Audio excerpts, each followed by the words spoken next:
इस वीडियो को केवल वही कैंडिडेट देखे जिन्हें 60,244 में एक सीट चाहिए, क्योंकि आप सभी जानते हैं कि 50 लाख एप्लीकेशन फॉर्म भरे गए हैं और 50 लाख की भीड़ में से केवल 60,244 कैंडिडेट को अधिकतम यहाँ पे नौकरी मिलने वाली है। तो सीधी सी बात है कि जो सीरियस कैंडिडेट होगा केवल वही यहाँ पे सिलेक्शन लेने वाला है, क्योंकि इस वीडियो में मैं आप सभी को कुछ ऐसे पहलुओं के बारे में बताने वाला हूं जिसमें बहुत बड़े बदलाव आपको इस बार के री एग्जामिनेशन में देखने के लिए मिलेंगे। क्योंकि आप सभी जानते हैं कि 2018 में भी यूपी पुलिस कांस्टेबल का री एग्जामिनेशन कंडक्ट हुआ था, तो चीजें किस तरीके से बदलती है और इस बार क्या बदलने वाला है वो आप सभी के लिए जानना बहुत ज्यादा जरूरी है। क्योंकि देखो, दोबारा मौका हर किसी को नहीं मिलता। अगर आपको दोबारा मौका मिला है तो वो आप सभी के लिए बहुत बढ़िया अपॉर्चुनिटी है और आपको इसे किसी भी हाल में ग्रैब करना है, क्योंकि एग्जामिनेशन आप ऑलरेडी एक बार दे चुके हैं। आपको ये भी पता चल गया होगा कि आपकी तैयारी किस लेवल की थी, तो इससे आपको बहुत सारी चीजें देखने के लिए मिली। आप ये समझो, एक लाइव डेमो आपको एग्जामिनेशन देने के लिए मिल गया।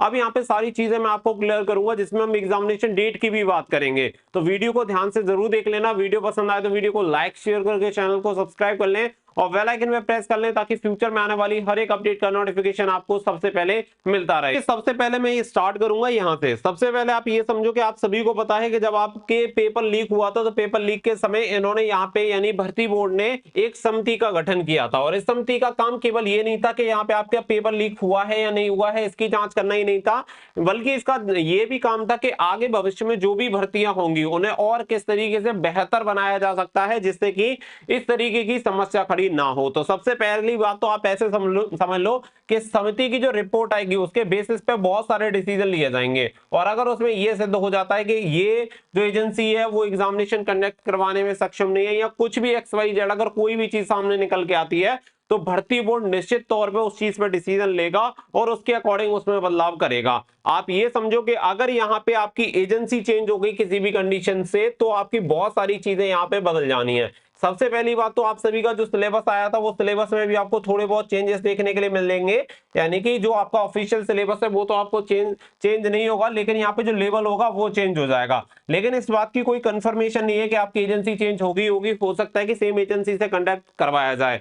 लेकिन यहाँ पे सबसे मेन चीज ऐसे भी समझो कि जो आपका एग्जामिनेशन हुआ था, टोटल 4 शिफ्ट में आपका एग्जामिनेशन हुआ है। तो सबसे पहले आपको यहां से भी एनालिसिस अपना स्टार्ट करना है कि 4 शिफ्ट में जो आपके पेपर आए हैं, आपका तो किसी एक शिफ्ट में हुआ होगा, लेकिन चारों ही शिफ्ट के पेपर आपको एनालिसिस करके अच्छे से तैयारी करनी है। क्योंकि इस बार आपको कुछ ऐसे क्वेश्चन भी देखने के लिए मिले थे जो पहली बार पूछे गए हैं, पिछली किसी भी परीक्षा में इस तरीके के प्रश्न नहीं पूछे गए थे। तो वहां से सबसे जरूरी है कि वो कंटेंट किसी ने भी नहीं पढ़ाया था, तो आपको उसे भी पढ़ने की जरूरत पड़ेगी। तो इसलिए सबसे पहले ये 4 शिफ्ट का एनालिसिस आप सभी को कर लेना है। इसके अलावा यहाँ पे अगर मैं बात करूं तो देखो, आप सभी को पता है कि यहाँ पे ऑफलाइन आपकी परीक्षा हुई, लेकिन इससे पहले जो भर्ती बोर्ड का प्रस्ताव था वो हाइब्रिड एग्जामिनेशन करवाने का था कि हाइब्रिड एग्जामिनेशन करवा दो। तो हाइब्रिड एग्जामिनेशन होता क्या है, इसमें सबसे मेन जो चीजें होती हैं वो क्या होती है कि आपका जो पेपर होता है वो आपको कंप्यूटर पे दिखाई देता है, यानी कंप्यूटर स्क्रीन पे तो आपका पेपर होगा, और साथ ही में आपको जो ऑप्शन टिक करने होंगे वो आपको OMR सीट में यानी कि ऑफलाइन करने होते हैं।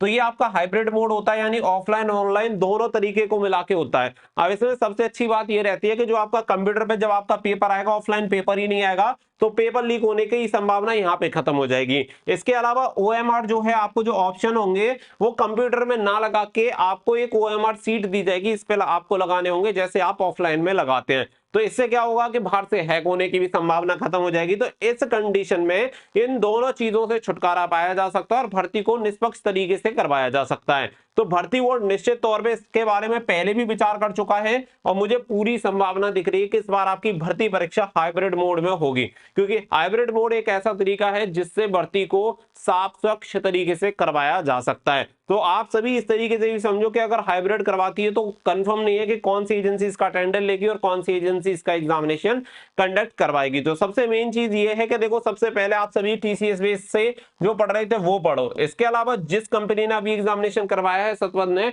उसका जो पैटर्न है वो एग्जामिनेशन का पैटर्न जो है उसके अकॉर्डिंग भी आप सभी को पढ़ना पड़ेगा। साथ ही में आप सभी को यहाँ पे इस चीज के लिए भी तैयार रहना है कि कंप्यूटर बेस्ड और OMR बेस्ड यानी हाइब्रिड मोड तरीके से एग्जामिनेशन होता है, तो भी आपको कोई परेशानी नहीं होनी चाहिए। इन दोनों के लिए आप एकदम से कंफर्टेबल होने चाहिए। तो ये सारी चीजें आप सभी को यहाँ पे देखनी है। साथ ही में कथन निष्कर्ष से रिलेटेड जो क्वेश्चन थे वो 10 क्वेश्चन आपको एग्जामिनेशन में पूछे गए थे लगभग, और 10 क्वेश्चन की बात करें तो सीधे सीधे यहाँ पे आप सभी के 20 नंबर आप सभी के हो जाते हैं, जो कि आपके एग्जामिनेशन के लिए बहुत ही ज्यादा जरूरी है। तो आप ये भी समझो कि आपके जो कथन निष्कर्ष वाले क्वेश्चन हैं वो आपको अच्छी तरीके से प्रैक्टिस कर लेने हैं। मुझे लगता है कि कोई भी एजेंसी एग्जामिनेशन कंडक्ट करवाए, लेकिन ये दोबारा से भी आपके क्वेश्चन रिपीट हो सकते हैं और आपको री एग्जामिनेशन में भी पूछे जाएंगे। इसके अलावा देखो ये जो मेन चीजें हैं वो हो गई। इसके बाद बात आती है आपकी री एग्जाम की, कि री एग्जाम होगा कब तक। तो जैसा कि आप सभी को पता है कि यहाँ पे बताया जा रहा है कि 6 महीने के भीतर हो जाएगा। अगर आप ऐसे समझे कि 6 महीने फिक्स अगर आपने ले लिए, तो आप ये समझो कि फरवरी, मार्च, फिर अप्रैल, मई, अगर आप इस तरीके से जाएंगे तो सीधी सी बात है कि आपको फिर नजर आएगा कि अगस्त सितंबर में आपका एग्जामिनेशन हो सकता है। लेकिन आपने अगर ये टारगेट बना लिया कि 6 महीने बाद एग्जामिनेशन होगा, तो आप ये समझो कि अपने साथ बहुत बड़ा धोखा करोगे और इसी में सबसे ज्यादा बच्चों को दिक्कत होगी।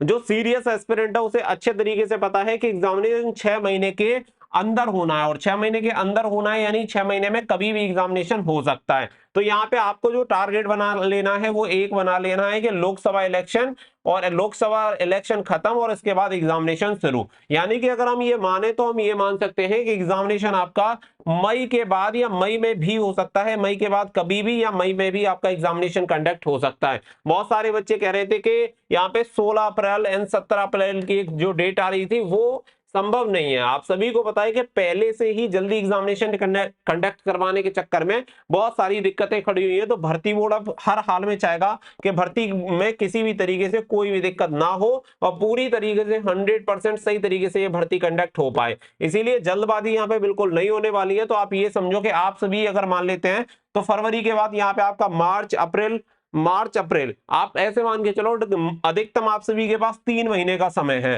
तो 3 महीने में आप अपना जो भी सिलेबस है, जो भी तैयारी करनी है, वो 3 महीने में आप तैयारी करो, ना कि 6 महीने में। तो 6 महीने का लक्ष्य मत बनाओ, लक्ष्य बनाना है तो 3 महीने का लक्ष्य बनाओ, तभी जाके 50 लाख में से। क्योंकि एक और चीज आप सभी समझ लेना कि पहले जो एग्जामिनेशन में कैंडिडेट अपियर हुए थे उसकी तुलना में इस बार ज्यादा कैंडिडेट अपियर होंगे। इस चीज को भी आप समझ लेना, क्योंकि बहुत सारे बच्चे ऐसे थे कि उनकी तैयारी के लिए समय नहीं मिला था और वो तैयारी नहीं कर पाए थे, तो उन्हें लगा कि अपना सिलेक्शन तो हो रे सरा, 1 महीने में क्या ही तैयारी हो सकती है। लेकिन जब 3-4 महीने का समय यहाँ पे मिलेगा तो बच्चे तैयारी करेंगे और अटेंडेंस की संख्या भी बढ़ेगी, क्योंकि एब्सेंट वाले कैंडिडेट को भी मौका दिया गया है। यानी कि जिन कैंडिडेट ने भी फॉर्म अप्लाई किया था उन सभी के दोबारा से एडमिट कार्ड आएंगे, भले ही वो एग्जाम में अपियर हुआ हो या ना हुआ हो, तो सभी एग्जामिनेशन दे पाएंगे। तो ये सारी चीजें यहाँ पे होने वाली है। संभवतः इस बार आपका हाइब्रिड एग्जामिनेशन हो सकता है और ये मई जून के अप्रॉक्स आपका एग्जामिनेशन होने वाला है। तो ये जो भी चीजें हैं वो सीरियस तरीके से आपको देखनी है। जो भी 4 शिफ्ट के पेपर हुए हैं वो देख लेने हैं, कथन निष्कर्ष वाले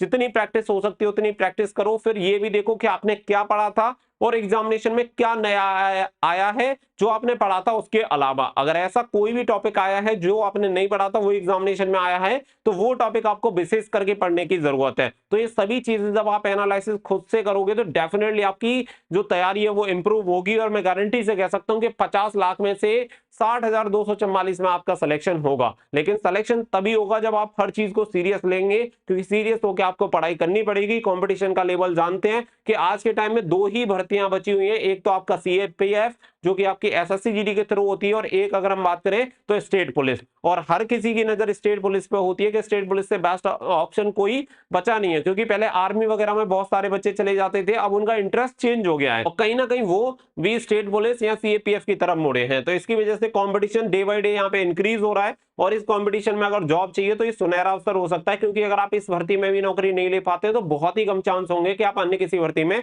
सेलेक्ट हो पाए। हो जाएंगे ऐसा जरूरी नहीं है कि ना ही होंगे, लेकिन बहुत मुश्किल रहेगा और उसके लिए आपको बहुत लंबा कंपटीशन की तैयारी करनी पड़ सकती है और बहुत लंबा स्ट्रगल आपका हो सकता है। आई होप ये सारी इंफॉर्मेशन आपको एकदम से क्लियर हो गई होंगी। तो इसके अकॉर्डिंग अपनी जो भी स्ट्रेटजी प्लान है वो तैयार करो और स्टडी करो। जो भी चीजें रहेंगी वो आप सभी के लिए टाइम टू टाइम में अपडेट करता रहूंगा। मिलेंगे नेक्स्ट वीडियो में, फिलहाल के लिए बस इतना ही। तो थैंक यू फॉर वॉचिंग। जय हिंद, जय भारत।